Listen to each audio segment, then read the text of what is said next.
Okay, are you ready? I have got a full body workout for you. It includes jumping, it includes core, it includes single leg strength as well.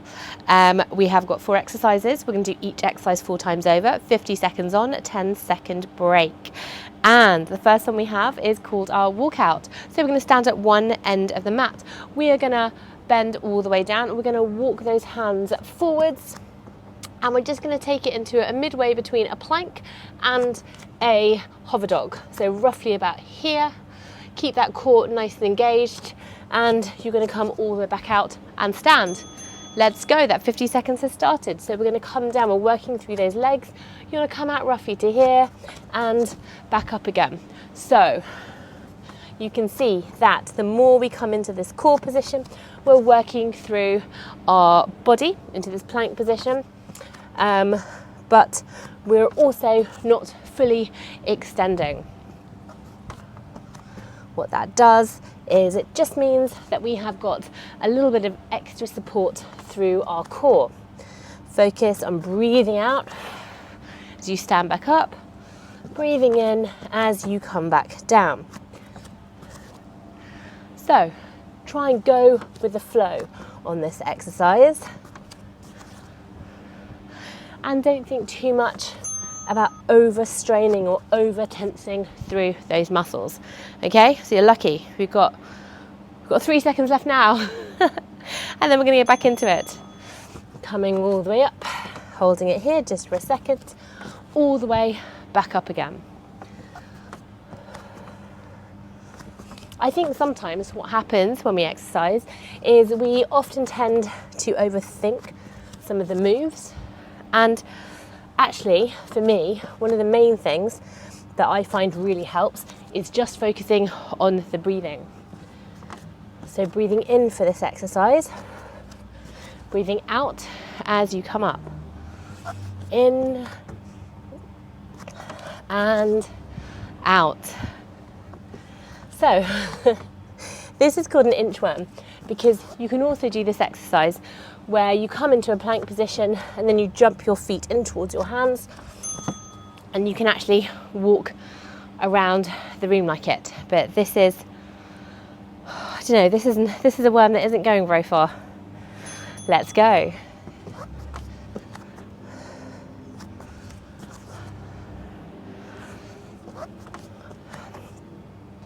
So, I have a funny worm fact for you. Did you know? See how many of these you know that each worm has got male and female organs, but they cannot have baby worms on their own. And what happens, I never really knew how baby worms came about, but apparently worms, I don't know if you've ever seen it, look closely next time, have this little like band around them, and that's kind of like the mating point. And what happens is then the worms kind of like get their heads together around that point, and they make this kind of weird cocoon. And then this cocoon kind of like falls off, and then that just turns into a worm. Isn't it weird? And one of the things as well that I learned about worms, which was quite interesting, is the fact that if they get exposed to light for too long, they kind of get paralysed. Which is a little bit weird because obviously, I guess they spend most of their life underground, which kind of may give you an idea of why, if they come up for some reason, or they get like dropped by a bird onto the street, they kind of don't ever seem to be moving a huge amount. I was always like, why did I find all these worms on the side of the road? Why aren't they just like crawled into this patch of earth that's just next door? Oh, well done. How are we doing? This should feel good. This should feel like it's getting your heart rate up. It's making all sorts of different parts of your body. And that is the end of that first exercise. So you've got a little 10-second break now, 30 seconds in which I'm going to explain the next exercises for you as well. Oh no, we've just gone straight into it. Okay, right. So exercise we have is a squat, good morning, and a reverse lunge. So We're going to keep the hands here. We're going to come down into a squat. We're going to stand, send that bum back up behind us, and then take it into a reverse lunge. Are you ready? So squatting down, standing up. We're going to hinge from here. One leg comes back, we stand back up. That other leg comes back in it. Squat down, bum out. Reverse lunge, taking this leg behind us. As you come down into a squat, you want to feel like you are coming to sit down in a chair. Keep that chest up nice and high. For this hinge, oh, did I miss out that squat?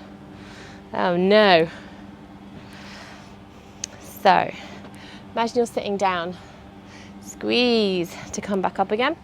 Send that bum backwards for the good morning, and then take it into those reverse lunges. Are you ready? 3 moves that we're putting together. And the reason why we're putting these moves together is because we want to get our body moving in fluid ways. And so often what happens is if we're doing one exercise over and over again, we kind of just get stuck. We can get stuck in that same movement pattern. Keep feeling the squat. Hopefully you're doing a better job at this than I am. Squat. Good morning. Reverse lunge and reverse lunge. So all that happens is it means that we are transitioning more between certain types of movements. And all these movements are ones that we're going to be doing every single day. So we squat down to pick things up. We do that hinge movement as well to pick stuff up. And reverse lunges we will constantly be doing through the day. Say for example, stepping backwards, we might step forwards. But these are all part of the motherhood movement pattern.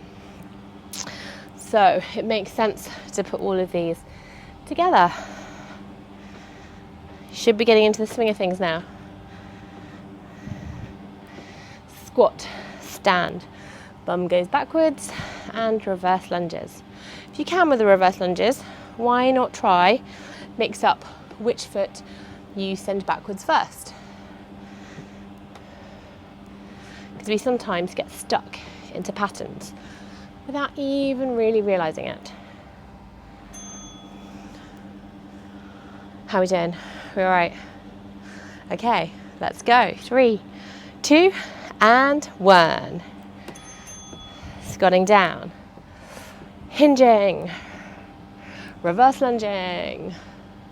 So think about trying to keep your balance. Think about trying to get some kind of pattern going with your breathing as well. Now, for breathing, the general rule is to exhale on exertion. So you want to be breathing out at the bit that is the hardest. So because we're constantly moving out and moving around on this exercise, it's very hard to, I guess, decide which is the hardest bit, but that's going to have to be for you to decide. So think about when you want to get, there you go. Think about when you want to get that breath out in. Right, I think that is it. Haha. We have a 30-second break. So for this one, you've got 2 options. We're going to take it into a calf raise and a step up. So 2 options. For your calf raise, slight bend, gentleness through those knees. Take those heels off the ground. One leg comes up. We take it up and back down. Calf raise, and then we change which leg we step up with. Obviously, slightly bigger chair. Let's start with this one. I will show you. Means it's slightly more challenge here. So you're going to have to focus a lot more on your balance and on your breathing. Try and switch over the legs that you use to take it into that knee up. And also think, when you come into those calf raises, how you're doing them. You want to be spreading those toes out, lifting those heels off so that the pressure is coming across all toes equally. And this does sound a little bit weird, but if you have things like bunions, or your feet have impacted, your shoes have impacted your feet slightly, your toes are in a slightly funny position. So you might actually be going through like the outside of the feet or the inside part of the feet. Here's what it looks like on the small one.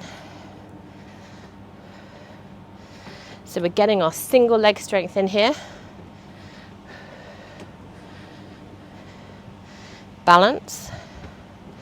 You want to draw those ribs down so you have got nicely stacked ribs over the pelvis.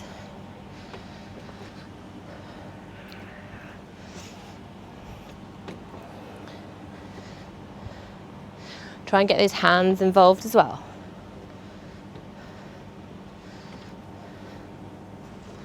I wish I had like a more fun name for this, like inchworm.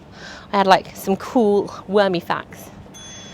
Good stuff. So always good, I think, to have both options available to you so you can choose and decide which one works best for you.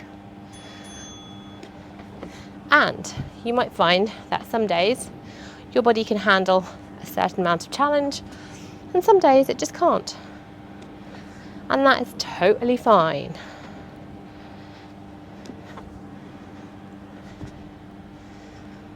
Focus on that breathing. So the effort for this one is that step up, breathing out, coming in and down.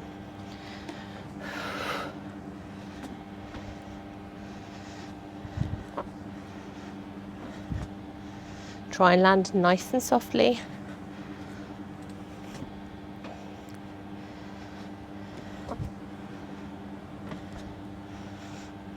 And keep a smile on your face. Right, we have the last one. 5, 4, 3, 2, and 1. Let me start with a calf raise, why not?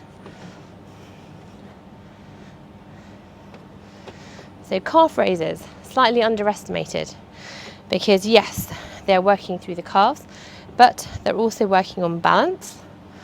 Your core needs to get involved in there as well, and also foot strength.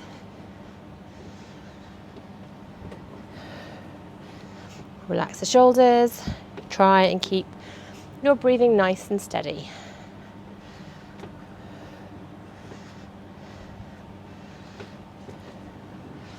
Last 10 seconds.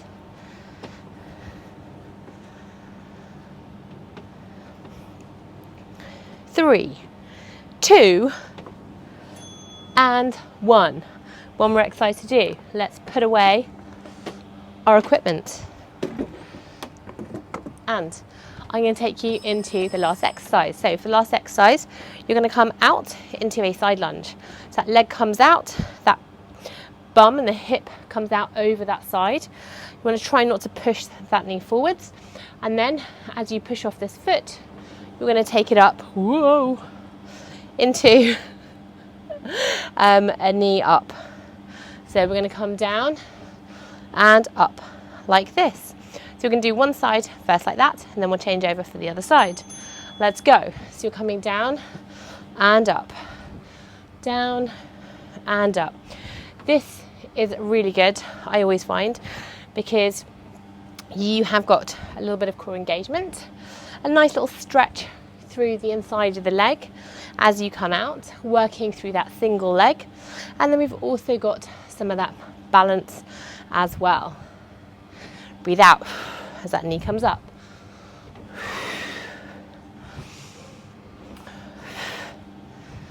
Good.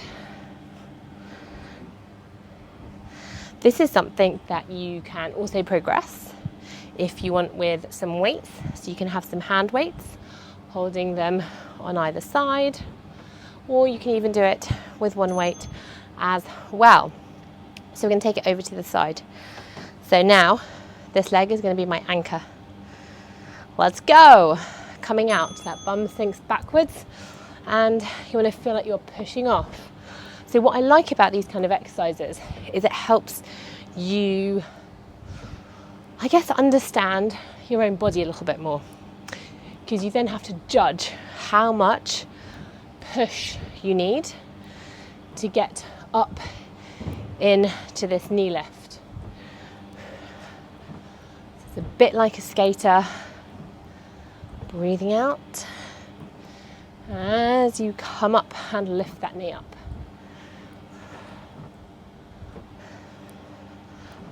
If you feel like you're a little bit unsteady, what you can do is have a resistance band anchored to something else, and you can just hold on to it for a little bit of steadiness. Okay, so we've got 2 more rounds of this. I'm going to show you how you can increase the intensity. And all we're going to do is just add a little bit of a hop. We come down and we hop it all the way up. So you can also have an experiment, see how this goes. Now, you do not need to be clearing huge amounts of air, but do see what you can do with coming off the ground, landing nice and gently, and then coming straight back into it. This is also nice, I think, because as you come down, it stretches out a little bit of the glutes. So it's only a small little stretch, but it gets us moving in ways that perhaps we don't normally. This sideways movement, I always think, is a good one to add in. Right, other side and then we're done. Are you ready? Don't know why I've gone Scottish. Bum, ba-dum. Let's go. Coming out and a little jump. When you land, try and land as quietly as you can. As my ballet teacher used to say, we are not heffalumps. I mean, my ballet teacher was quite a character. She always used to keep mints or something down her bra, along with tissues. She was constantly scratching her boobs, and she was also quite a heavy smoker. So she used to come up and literally, if you did lessons at her house, she'll be smoking in the studio, and she'd always really pinch your bum and be like, tuck your tails in, girls. Terrifying. 3, 2, and 1. You are done. I hope it's a little bit cooler where you are. It's 30 degrees here right now.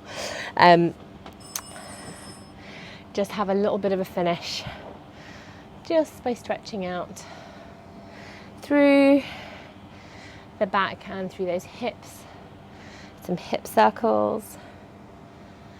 Take the nice and slow.